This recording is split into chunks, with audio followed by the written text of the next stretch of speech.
Right now, peace on one side of the coin and escalation on the other. President Trump keeping Venezuela squarely in his sights on the day he's set to have a peace talk with Putin and Ukrainian President Zelensky.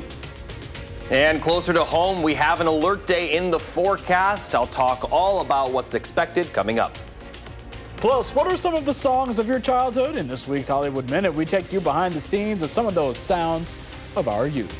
This is Weekend Mornings, and it is Sunday, December 28th. Like you said, I never keep the days straight once Christmas hits. Yeah, until New Year. Yeah, December 26th through 30th really blend together. And you mentioned it's Sunday. Not going to feel very sunny out there.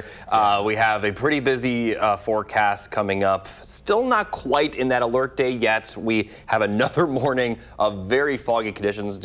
Was that bad when you came in? Because I couldn't see much. Yeah, it was bad. It was very foggy this morning. Still foggy at this point. But obviously, most of the attention is on that alert day that's going to begin later today, where we'll see the rain transition to snow, bringing very strong winds and also cool the temperatures down quite a bit, to the point that even if areas don't see a lot of snow, any moisture on the ground from the fog this morning or the rain that's expected, that will likely freeze over. So we're expecting some pretty hazardous travel over the next 24 to 36 hours. But again, still not really seeing much of that yet. Just some light rain across southern Wisconsin, but we are dealing with that fog. Visibility down to a quarter of a mile for Madison and areas to the west, especially areas to the west, but really all of southern Wisconsin seeing that dense fog. And as we look at the dense fog advisory, actually it just got expanded to include everyone. So there you go. It is going to be in effect until noon. So the next several hours will feature very low visibility. And then later tonight, they're also going to feature low visibility,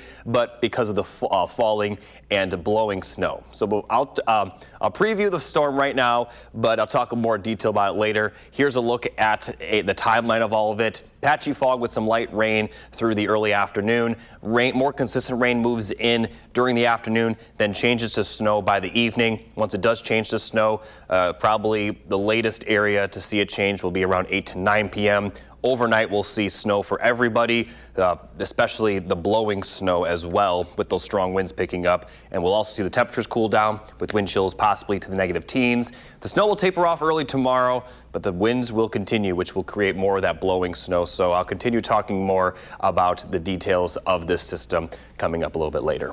All right, Jacob, thank you. We'll check back in with you.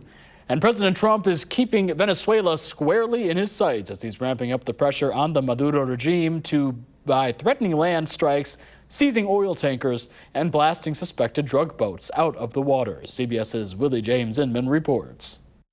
I, Donald John Trump. During his first year back in power, the president has used American military might to send messages to adversaries abroad. We are restoring peace through strength. Tonight, a massive show of military might in the Caribbean. The U.S. in a showdown with Venezuelan leader Nicolas Maduro over the country's illicit drug trade. If he plays tough, it'll be the last time he's ever able to play tough. At least 29 alleged drug boats in the Eastern Pacific and the Caribbean have been hit by U.S. strikes, killing more than 100 people. This week, President Trump ordered a strike on ISIS militants in Nigeria, who he says were targeting and killing Christians. It comes 1 week after a U.S. hit on ISIS targets in Syria in retaliation for an attack by a lone ISIS gunman that killed 3 Americans. In June, Trump became the first U.S. president to order a large-scale strike on Iran's nuclear enrichment sites. Iran's key nuclear enrichment facilities have been completely and totally obliterated. On the home front, the economy looms large. The stock market seeing record highs this year, while inflation cooling to 2.7% in November. But a recent CBS News poll found fewer than 1 in 5 say Mr. Trump's policies made them financially better off in 2025. I'm bringing the prices down, and I'm bringing them down fast. The president previously called affordability a hoax, but with the control of Congress on the line in next year's midterms, he now says pricing will be the top issue for voters. And President Trump also says he wants to get rid of the Senate filibuster, adding that Republicans can simply get a lot more done with the procedural hurdle out of the way. Willie James Inman, CBS News, West Palm Beach, Florida. Well, the time now, about 7:10. Still ahead, a look at a movie that goes behind the scenes of some of the songs of our childhood. Plus, Jacob has a look at your first warm weather. We'll be right back. Well, what should we expect expect as you walk out the door, Jacob? Well, if you walk out the door in the morning, it's going to be a lot different if you walk out the door later in the day. This morning, we're seeing that fog, but that system is expected to move in and will bring in that snowfall. Looking at the winter weather bulletins, we have a winter weather advisory in effect for a lot of the area. Madison and areas Madison areas to the east, west, southwest, just to the north as well. Rock County is not in that winter weather advisory, but still expect to see at least some snow. North of the Dells, though, there is a winter storm warning as a lot more snow is expected up there. So looking at the precipitation forecast, light rains expected throughout the morning, more consistent rain in the afternoon, and then once we get towards the afternoon, that rain will transition to snow, and it will happen much earlier for areas to the north and west compared to Madison and surrounding areas. For Dane County, it'll happen around 6 to 8 p.m., and then when it does transition to snow, we are expected to see that snow continue for most of the night. Heaviest snow will be for areas off to the north, but southern Wisconsin could still see some heavy snow, and it's going to be very windy at this time, so there's likely going to be a lot of blowing and drifting snow with some light snowfall for Monday morning, clearing out pretty quickly. But with the winds continuing to be strong Monday, it will continue to produce some blowing snow. So looking at the accumulation forecast, Madison and areas just to the north will see around 3 to 6. North of the Dells around 6 to 9 inches. Further north, north of La Crosse, could see over 9 inches for some areas. Far southern Wisconsin, about 1 to 3 inches is expected. So still some accumulation, but a little bit less. And also about 1 to 3 as you go east towards Milwaukee. Now, as I talked about, everyone will see the very strong winds, even though not everyone's in the wind advisory. Those areas that aren't will still see pretty gusty winds. And notice the strongest winds will be in the areas that see the least amount of snow. So everyone will see alert day conditions one way or another because these winds are going to be very, very strong once we get to the overnight hours. Calm for most of the day, especially early in the day, but overnight winds could be gusting up around 45 to 50 miles per hour. And this is going to continue really all day on Monday, maybe getting a little bit better by the afternoon and evening, and then it will get a lot better overnight. But before that does happen, the winds will really cool down those temperatures. So looking at the wind chill forecast, right now they're in the 30s, so not too bad at all. But once those wind shifts, you can see how cold the air is behind it, and wind chills will be pretty easily below 0 for much of the area, possibly into the negative teens, maybe negative 20s for some areas. And the cold air, that's really going to stick around, as we'll see below 0 wind chills really all day Monday with those strong winds, and Tuesday morning more below 0 wind chills. Getting a little bit better for Tuesday afternoon, but still much colder than what we're going to see early today and what we have seen the last couple of days. There we go. All the seasons in 1 week, right? Yeah, exactly. And it is going to stay cold as we head towards New Year's as well. All right, Jacob, thank you. And a new documentary looks at the world of children's music from the Wiggles to Baby Shark. Rick Damigella has a preview. Making music for families is this opportunity to create a bonding experience. Children's music and some of its creators are the subject of Happy and You Know It. At the start, people were really suspicious of 4 men singing children's songs. But now on Spotify, we've had 4 billion streams. Certainly the question of the film for me was, what can I learn about music from, like the youngest music fans, again, those 0 to 5-year-olds. The peak of my creativity was my original Baby Shark. Baby Shark, do, do, do, do, do. One of the things that came up right away was that, kids remind you that at its core, music is like just very physical. You feel it in your body. It makes you want to move. It creates emotions. It's actually quite pre-verbal, or like it doesn't have to even involve words. And so it reminds you that music is this really deep core part of like what makes us human beings. Doing something that's true to who I am and what I want to create for kids, it's kind of a huge job. In Hollywood, I'm Rick Damigella. What was your favorite song when you were a kid? As a kid, I don't know. That's a tough one. I don't know if I really had one. I had the what is it? You put your left hand in, you put your left hand out. Oh, the Hokey Hokey Pokey. Pokey. Yeah, that was my favorite. I don't know. I guess like the Macarena. That was always fun. The Macarena. Yeah, okay. as a kid, I always loved to do that. Okay, it was fun. I guess, yeah, that's physical as well. Yeah, so there we go. But it's so interesting how it is very physical. Like there are like all the children's songs have some movement in them. Yeah, and it's a good way to get them to dance around, have some fun. And I don't know if the people who made the Macarena really thought that was going to be the case, but it ended up working out for them. Yeah, there we go. Well, we got some consumer news ahead. You're watching Weekend Mornings. Keep it here. You're watching News 3 Now This Morning. Moving forward. Welcome back. Here's a look at the 10-day forecast, starting with La Crosse. Obviously, alert day today through tomorrow. And the alert day is going to continue for all of Monday. Even though the snow is going to end early, we'll see those gusty winds throughout the day, which will prompt those alert day conditions. And then as we get towards the later portion of the week, still going to be cold. It will warm up ever so slightly for Tuesday, Wednesday, but then cooling back down to start 2026.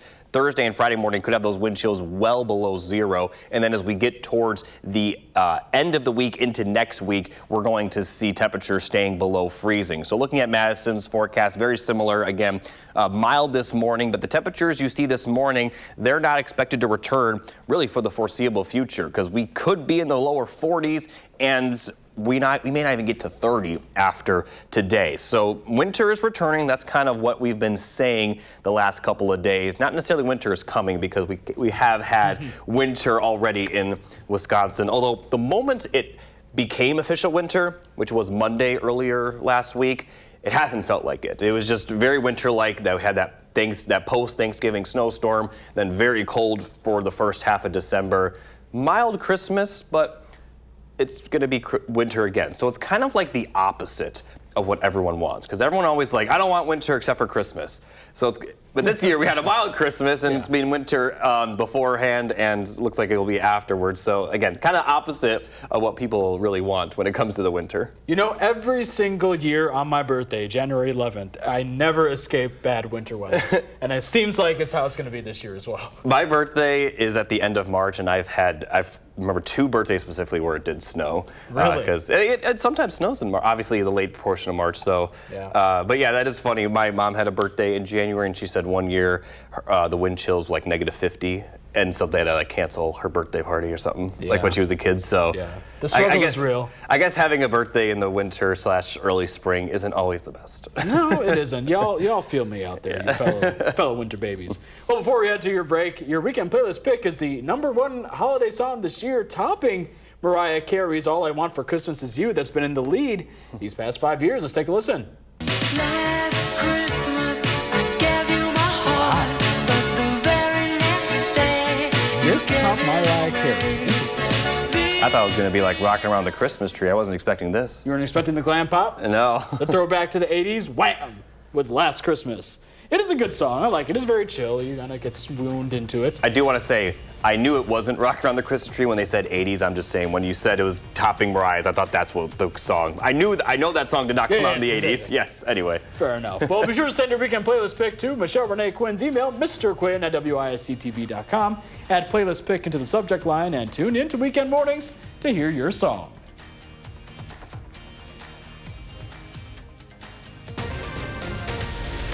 Right now at 7:30, Dane County students head across the pond while they're traveling to London to perform.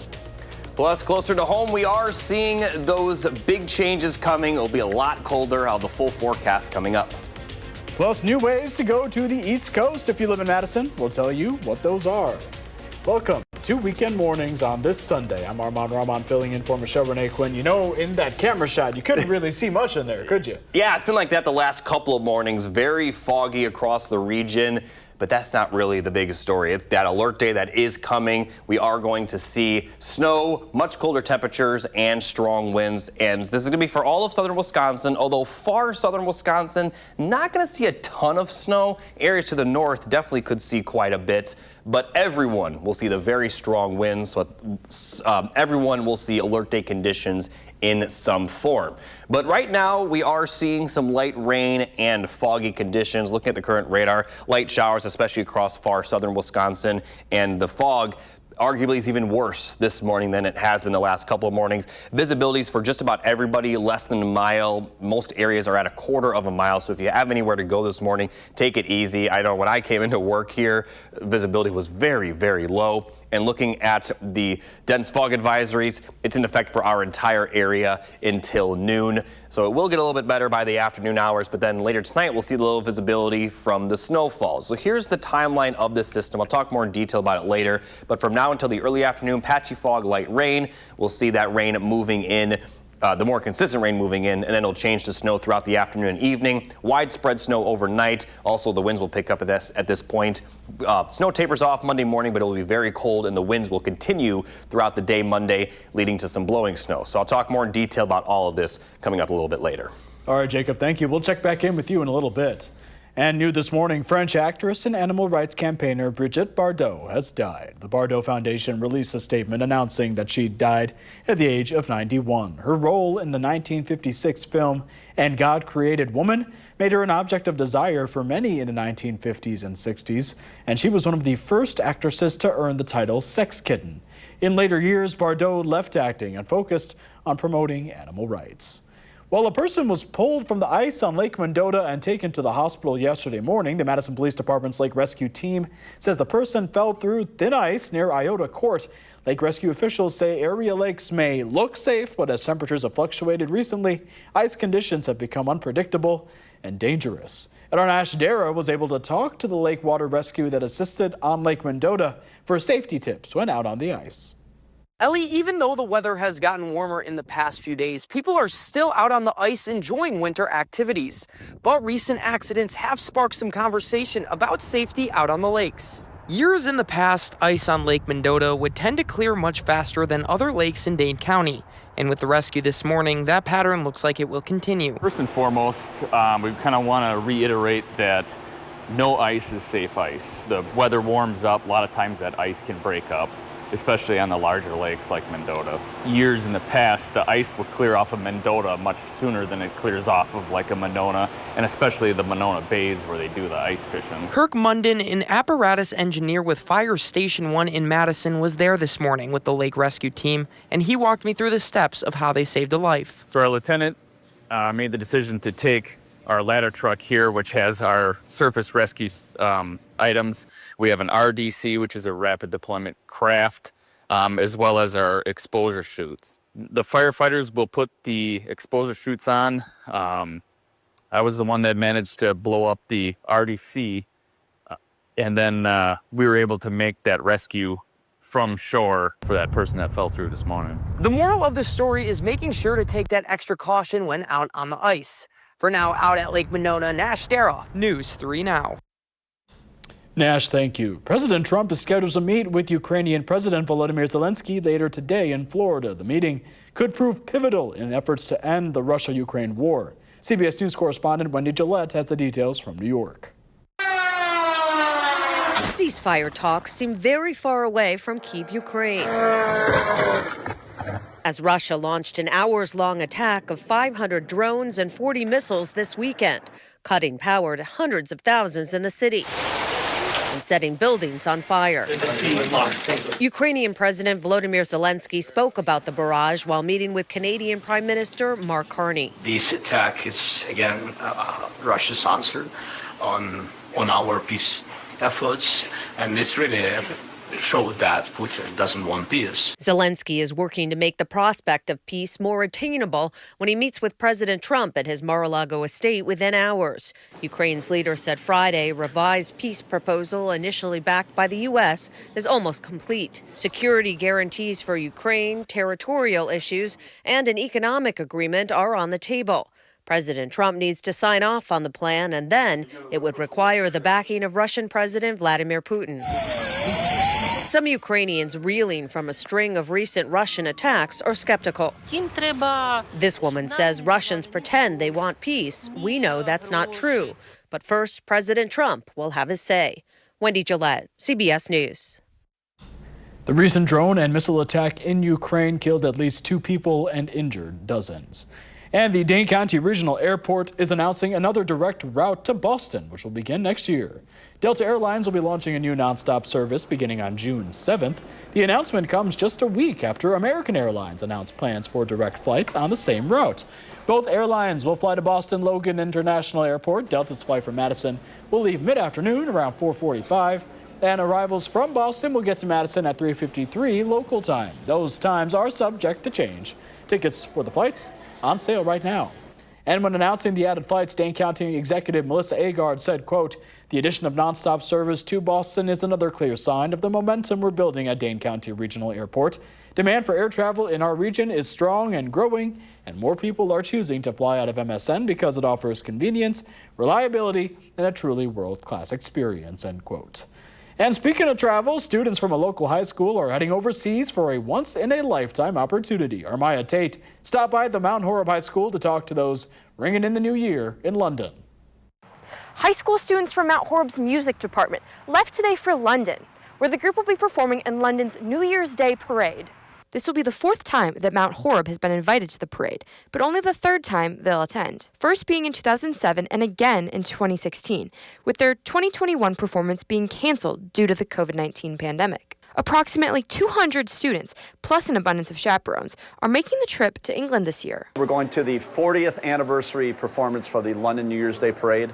We have the band that will march in the New Year's Day Parade, but the choir and orchestra will also do performances in a big, one of those big old fancy churches over there. Preparations for the trip have been in the works for the past 20 months, from fundraising to logistics and, of course, practice. We do a lot of practicing at school. We get pulled a lot. We go in the gym and we practice all our marching and all our music and putting that together and learning all the footsteps that everyone's got to go with it. As one of just under 24 schools in the United States to get the chance to perform at the parade, those in the Mount Horeb community are thrilled that the band is getting the opportunity to represent the village on an international stage. To have them be able to represent the entire state of Wisconsin at this event just means the world to us. We're really excited to be representing Mount Horeb and Mount Horeb Music Department for the first time in basically a decade. Flying out of Chicago later this evening, the Mount Horeb Fire Department and EMS escorted the buses full of travelers through the village as their trip began. Reporting from Mount Horeb, Maya Tate, News 3 Now. Thank you, Maya. The parade will be airing on the Wisconsin Channel, PBS Wisconsin, at 7 a.m. and 1:30 p.m. on New Year's Day. Well, our Karian Lee talking with three women who summited Mount Kilimanjaro. That's coming up next. But first, Jacob will be back with a full forecast. This is Weekend Mornings. Stick around. You're watching News 3 Now this morning. Moving forward. Well, ladies, thank you so much for joining us. So first, what an incredible journey you all have accomplished. So can you tell me a little bit about yourself? Dini, I'll start with you. Okay, so my name is Dine O'Dowd. I was born and raised in South Africa. I'm now a resident of Wisconsin. I love Wisconsin because of the outdoors. We have unlimited adventures here in Wisconsin, and this is the reason why I climb mountains. We don't have mountains here in Wisconsin. And yeah, so Kilimanjaro came just when we were stuck at home. We didn't have anything else to do. I started reaching out to other people who have inspired me. I see them getting outside, and I just wanted to know, like, what are you guys doing since we are stuck at home? And those connections led me to a woman who inspired me. She summited Mount Kilimanjaro and Mount Everest, and she told me that if you want to get out of COVID and come and climb with me, I'll take you up to the roof of Africa. And I just knew it that I needed to bring other women with me because there were other women who were reaching out to me, struggling with being indoors and wanted something to get outside. Yes, and you have two of those women here with you today. Yes. Can you guys tell me a little bit about your story and what made you want to come along? Sure. I'm Kate. I have been hiking for a lot of years of my life, and when I was in college, I went to Kenya and I saw Mount Kilimanjaro in the distance. And I said to myself, I'm going to come back and do that one day. And then fast forward many years, a whole career in the military. I was a physical therapist, and then having kids. And after all of that, I had just retired and was diagnosed with breast cancer.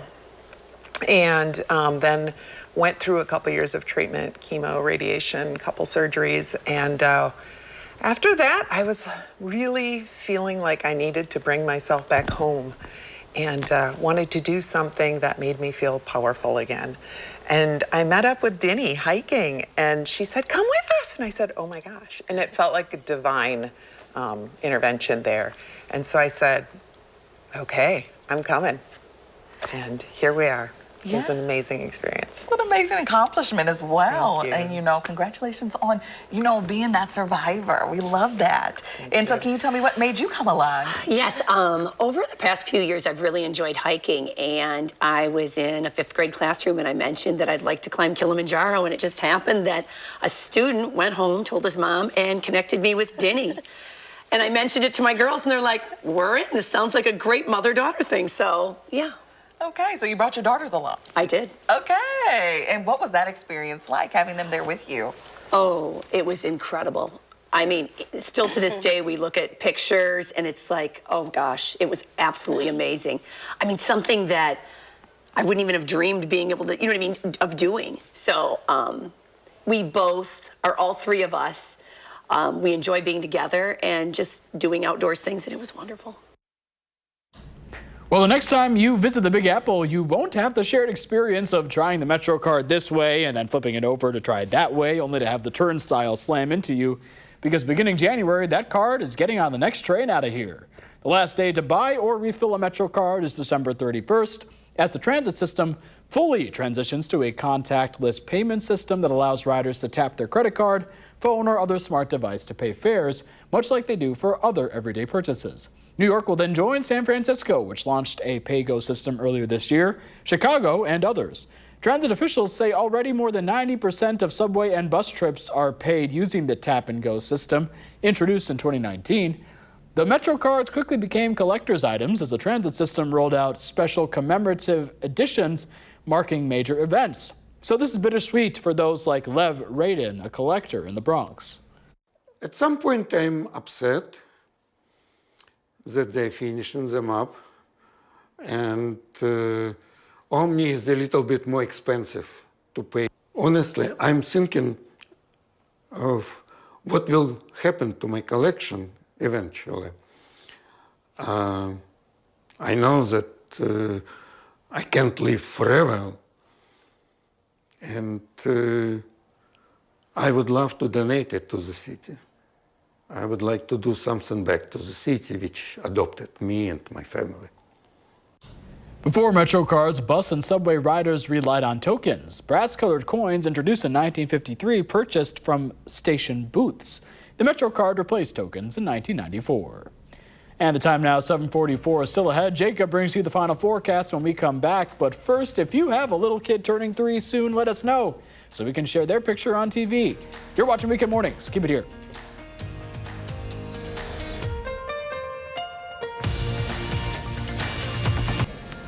Welcome back. Here's a final look at the alert day information. We're going to be seeing snowfall, a flash freeze, which is when you see those temperatures go from above freezing to well below freezing, causing any moisture on the surfaces to freeze over, and we'll also see very strong winds. Now, looking at the winter weather bulletins, Rock County not under any, but still going to see some snow. Winter weather advisory for Madison and surrounding areas. Winter storm warning further off to the north and northwest, and to the west of the cross across parts of Minnesota and Iowa, there is a blizzard warning. Now, for the next several hours, we're only going to see rain. More consistent rain will move in the afternoon, and once we get to the afternoon, that rain will begin transitioning to snow. It will happen much earlier for areas to the north and northwest than it will for areas further south and east. But once we get to around 6 to 8 p.m., that's when that transition will happen for much of Dane County. And then as we get to the overnight hours, we are going to continue to see the chance of snow for much of the area. Snowfall could be heavy at times, and then as we get towards Monday morning, most of that snow looks to clear out after shortly after sunrise. Maybe some lingering snow showers, but nothing too significant. But the winds are going to be very gusty throughout Monday, which will lead to some blowing snow. So looking at the accumulation forecast, we are going to see roughly around 3 to 6 inches for areas near and just to the north of Dane County, 6 to 9 inches further north of the Dells, and north of La Crosse, some areas could see upwards of 9 to 10 inches. And south of Madison, we'll see about 1 to 3 inches, especially near the Illinois border, maybe only about an inch. Still going to see some of that snow and still going to see some of that blowing snow. And even the areas that don't see a lot of snowfall, everyone will see very strong winds, so everyone will see alert day conditions one way or another. Now, looking at the wind advisory, it's in effect from 6 p.m. today through 6 p.m. tomorrow. This time it's for Madison areas to the south and east. And you notice the areas that are going to see the least amount of snow will actually see the strongest winds. So looking at the wind gust forecast, it's going to be calm for the next several hours. But as we get towards the overnight hours, those winds are really going to pick up. Gusts up near 45, maybe even close to 50 miles per hour at times. And these strong winds will continue all day Monday, and then finally calming down a little bit Monday night into Tuesday. Still a little bit breezy at this point. And also at this point, the temperatures will be much colder. So wind chills right now in the 30s, not too bad. Won't be bad for several hours, but once that cold front does move through in the afternoon and evening, you can see how much colder the wind chills are behind it, dropping into the negative teens, maybe even negative 20s as we get towards Monday morning. And because the winds are going to continue to be very gusty throughout Monday, those wind chills are expected to stay below zero, and they're going to continue to stay below zero through Tuesday morning, finally getting above that zero level once we get towards Tuesday afternoon. But for the most part, cold temperatures are going to continue over the next 10 days, especially as we get closer to New Year's, where we could see more below zero wind chills Thursday and Friday mornings. Jacob, thank you.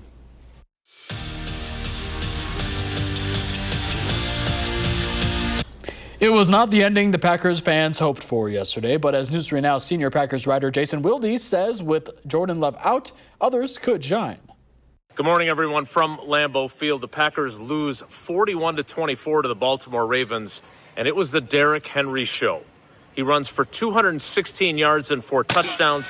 The Ravens finish with 307 rushing yards, and the Packers defense that had been so good for much of the year is absolutely embarrassed. Matt LaFleur calls it humbling to see Derrick Henry run for more yards out here than any running back has ever done in the history of the franchise.